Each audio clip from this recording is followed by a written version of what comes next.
Just damn. This episode of Dragon Ball Super, bro. We need to talk. We need to talk right now. This episode of Dragon Ball Super. Android 17. Android 17. Bro, holy cow. With Dragon Ball Super almost wrapping up, episode 127 being one of the last ones, we only have up until 131. My gosh, they want to make sure that we go out with a bang. A lot to talk about with this episode. There's just so much insanity. Now, obviously, it was par for the course. This was definitely, again, a Dragon Ball Z-esque episode, but I do feel as though something in this episode in particular kind of switched things up and definitely felt a little bit different for the way Dragon Ball does its storytelling. Maybe it's just me, but I feel as though it was always a rarity. And I guess we'll start off with this. The Jiren backstory. I don't know if maybe it's just been a while or whatever, but I felt as though it just felt different in particular, direction-wise, everything about it, in comparison to any time we've ever gotten a backstory in Dragon Ball Z on some other characters. It just felt really nice and stylized and very modern for, you know, Dragon Ball. Dragon Ball, again, with Super even, it's done a lot of classic elements, done a lot of different things, but in regards to Jiren's backstory, the way it was told, again, it felt like almost Hunter x Hunter type in a sense. The way it was told, not with the detail, because detail, it definitely didn't have that Hunter x Hunter, but just the way the narrator came on and everything. And again, there's plenty times where we get backstories and all sorts of anime in that regard, but again, it just felt a little bit different in a sense for Dragon Ball, the way it was done. On top of that, how long have we been waiting for Jiren's backstory? What's his reasoning? What's his goal? Why is he doing all of this? It's been a long time. We're almost done with this arc. We started, I want to say, in the 70s, we was entering the Tournament of Power, or not entering the Tournament of Power, we was starting the Universe Survival arc, I think at the late 70s, and we're 120 something, and we're, you know, in the midst of this tournament. Obviously, when we seen the opening, we seen Goku versus Jiren, so we already knew that Goku versus Jiren was going to be a big thing from the very beginning. We knew once we seen that design, like, this guy's gonna be really important, so it's been a long time building up to all of this and shit like that, and my gosh, the action, the intensity with this episode, Goku, Vegeta, Android 17, Frieza, and Jiren brought it home. But then on top of that, again, with the storytelling, so diving back into Jiren's backstory quickly, we find out in this episode that his reasons are stuff that has been done in anime many different times. Obviously, we've seen it so many times of like, hey, you know, he has tragic backstory, he's lost people, whatever. And the way it was done was very quick, and it was like, hey, we gotta tell Jiren's backstory. Again, personally, I think that a lot of what's happening now is similar to what's happened with a lot of manga. I'm sure a lot of you have read, like Bleach's ending,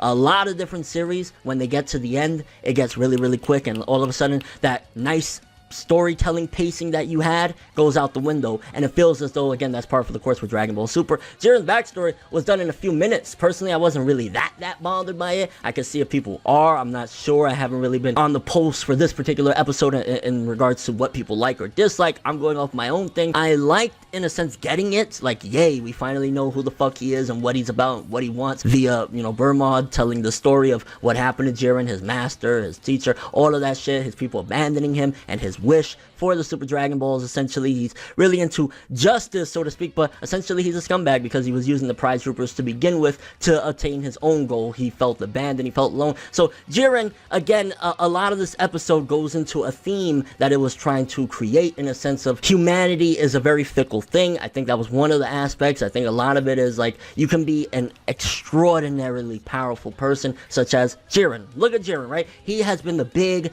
baddie of everybody in this tournament. He's been the #1 strong guy, and it's like, that's that dude, right? But at the end of the day, look at what he's trying to do and how human it is and how petty some people might argue it is, or whatever the case may be. So it definitely shows that you can be amazing, you can be this astronomical person, but you're still at the end of the day going to exhibit traits of humanity when you do things like that. So it was interesting to see that. Interesting, obviously, with the 17 stuff, but we're going to talk about the 17 stuff in a bit. We're still, you know, on the Jiren stuff, and that's one hell of a powerful thing to talk about. I hope I can get through this one without sobbing now. It ain't that bad. One thing I want to ask for starters, in regards to the 17 thing, before we dive into it, just quickly, was 17 shown at all from here on out in the end of Dragon Ball Z or the Dragon Ball manga? In the end, did we see 17? The last time and the only time I remember seeing 17 after the Android saga was once when he put his hands up to give Goku some energy for the Spirit Bomb against Kid Buu. When he had, I believe initially it was supposed to be that he had a shotgun, or he did have a shotgun. I forget exactly how it was because it was a while ago since I've seen that. And also I think there was a rewrite in that scene as well. It was supposed to be launched, but then they put 17 in at the last minute or whatever. But that's neither here nor there. Again, I'm curious if canon-wise, because again, GT, obviously, we know there's the Super 17 stuff or whatever, and we gotta kind of wonder if GT is even going to be considered. Again, there's so much talk about what GT means to the Dragon Ball franchise at this point. Is it just a possible alternate future? If we get another Dragon Ball series, will it completely ignore GT? There are so many different things, and I think if they do decide, and when we get to that point, it'll say whether or not we're going to continue on as if GT actually happened, or Toei might get to the point like, money.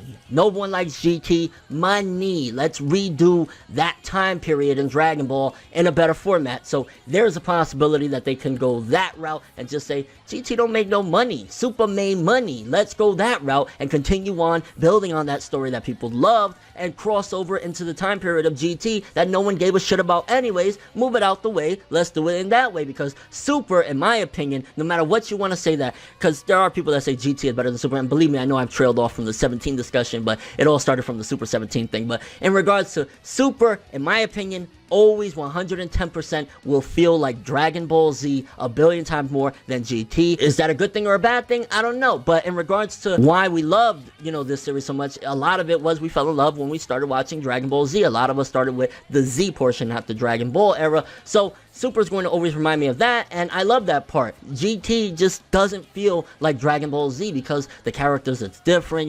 The main cast is Pan, Trunks, that he's not even as cool as Future Trunks, and then Goku in a little kid's body. So definitely an interesting thing. And again, I know I trailed away, but carrying on into the whole 17 thing, the reason why I even brought that up was the simple fact that if 17 wasn't shown, then there's a possibility, if we're not thinking GT is canon, there's a possibility we could not really know if he's coming back. Now, let's be real here. Let's be real here. More than likely, everyone's getting wished back by the Super Dragon Balls, and it's gonna all be hunky-dory, so to speak. But it is interesting in this regard with 17. This is the one that if you exclude GT, which I don't know if Toei is excluding GT, they might not be, but if you exclude GT, then you could argue, well, okay, so maybe 17 could possibly not come back if he didn't appear in the ending of Z. Again, I know he appeared in the Kid Buu stuff. I don't remember if he was shown in the end of the Dragon Ball manga, period. But let's just jump into it. The sacrifice from Android 17. And honestly, if Dragon Ball Super was continuing on past these few episodes, I would still continue on with the theory that the Great Priest is somewhat evil or an asshole, something along the lines of that, because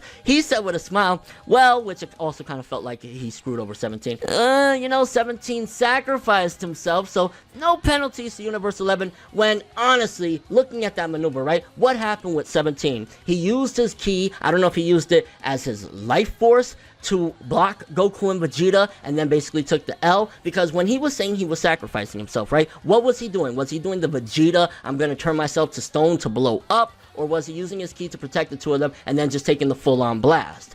I believe that that's what happened. He used the last remaining bits of his ki to cover Goku, Vegeta. I don't know if he did it to Frieza. I know Frieza was in the corner, and we'll address Frieza in a minute as well, but he used his remaining ki to block them so that Jiren's attack will do nothing, and then took Jiren's full-on attack and died, right? So technically, Jiren should take it. Just because 17 jumped in the way of a blast, or to save his comrades, doesn't mean that, you know what I'm saying? Jiren killed him. Jiren killed him. He's dead. Jiren disqualified. So definitely some more shady bullshit, and why, if Dragon Ball Super was not confirmed and we was going on for another arc or 2 or 3 or 4, I would definitely say that the Great Priest is evil. In fact, whenever Dragon Ball does come back, or if it does, well, it'll come back, but as far as the Super portion, we don't know if it'll be Super, it'll be, just another title or whatever, but whenever Dragon Ball does come back in story format, and I'm going to use whenever because it will, it makes money, okay? Whenever it does come back, I wouldn't be surprised if it's some all-out war against the Angels or something, and maybe everybody was right to a certain degree. Again, it could be a whole trick thing, but who knows, in the end of the Tournament of Power, the end of Super, it ends with the Great Priest giving a really big smile and doing something fucked up and ending in a cliffhanger. Imagine that! Imagine that. You know, we would all be hyped, waiting for that next Dragon Ball series, waiting for that movie to see if it's going to address it. So many different things we would be waiting for if that went down. But again, 17, he was killed. I don't think he self-destructed. Again, maybe I'm off. Who knows? Maybe I missed the mark. But he kept on saying, I'm sacrificing myself. Sacrificing in the sense of, I'm blocking you guys, and I'm taking the L unless he uses life key to blow up in time. I'm not really sure exactly. That was a little bit weird. But nonetheless, he sacrificed himself, and it was an amazing, incredible, best moment of the episode. I absolutely loved it. Honestly, I got a little bit emotional with it because this man is an MVP. I got emotional in the sense of not like, oh, he's never coming back, in the sense of pride, bro. To be somebody like, don't get me wrong, we all love the rags to riches story. We all love the underdog, the David versus Goliath, and that's what I felt as though with 17. He had no chance. On top of that, earlier in the episode, he's one of the very few amount of people of this entire tournament of like 80 people to be able to injure Jiren. When he did the whole trick maneuver, Goku and Vegeta attack, and then he blasts him in the back and injured him. Roshi, you had a great run. 2017, you did your thing. Absolutely, I gotta say though, 17 overtook it. 17 is 110% the best character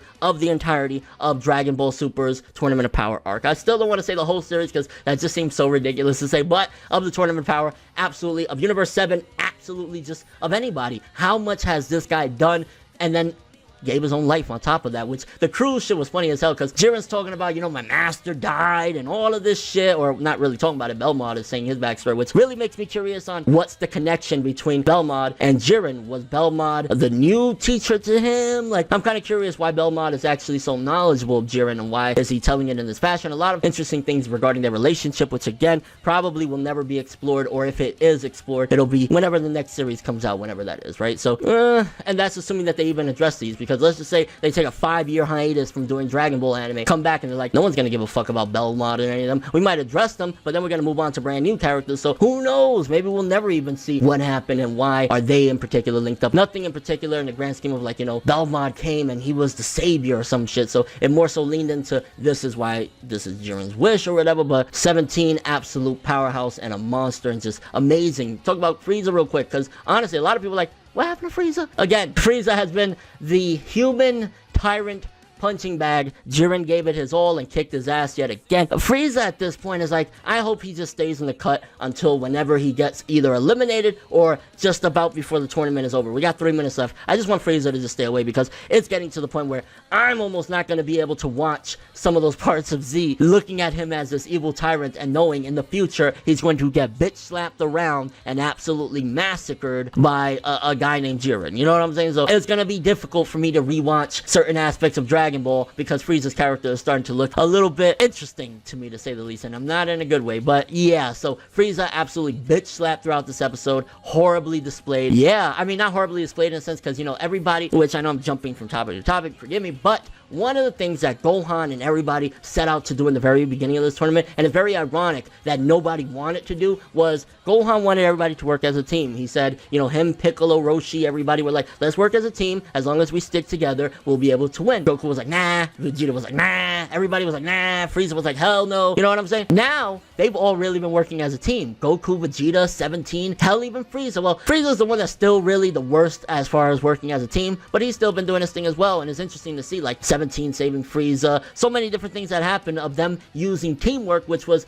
what they should have done from the beginning, instead of just going off and doing whatever. I think they would have been less injured. I mean, look at Vegeta. The man looks like he's fucking dying in this episode, and next episode's probably only going to be even worse, because seemingly next episode is going to be a Vegeta episode, and we'll talk more about that in another video, because holy shit. But absolutely insane episode of Dragon Ball Super. I loved it. Amazing. A sacrifice. 17, yeah, he'll probably be wished back or whatever, but nonetheless, the fact that we knew that the Dragon Balls were on the line to begin with, it's like, hey, it's no surprise. We knew that he can be revived in this world of Dragon Ball, and it was still an amazing moment. I loved it. I would say the big thing, and I think a lot of people are going to be talking about that, maybe not, I don't know. Jiren's backstory definitely felt a bit plain, very quick, very just like get it in there. I think they had more plans for him. I think they just got rushed out of time. I think they possibly had like a long episode for Jiren. I think one episode for Jiren's backstory would have sufficed. Probably some people would have argued that it was even unnecessarily long if it was like a whole episode thing, but it was nice to see little Jiren as well, and then teenage Jiren and everything. Is like, yeah, he's come a long way to become this powerhouse of a monster that he is now in the Tournament of Power of Dragon Ball Super. So yeah, absolutely phenomenal episode. Goku and Vegeta working together. Not that many Goku moments in this one. I think he did his fair share. Him planning yet again with 17 and Vegeta, using strategy, showcasing Goku is doing everything he can. This is the most serious Goku has been probably the whole tournament, just because they got 3 minutes left. Yeah, get on your shit right now. So definitely interesting stuff. Kind of curious what you guys think. Again, I know there are gonna be some people that are probably peeved that 17 being eliminated, or maybe Jiren's backstory, or whatever the case may be. Emotion, the intensity, the action, the strategy, the backstory, Belmont, everything about it. Curious what you guys think though. How did you feel about the episode? You like it? You hate it? I really want to know, how did you guys feel in regards to 17's sacrifice, in regards to Jiren's backstory, in regards to the teamwork that I'm not really seeing people talk about that much. Irony of Gohan told you how to do this from the beginning, you're doing it now. What do you think about Frieza? Like, is Frieza ruined for you? Like, if you go back right now and watch the Namek arc, are you gonna be looking a little bit like, damn, you know, in a few years you're gonna be a fucking bitch?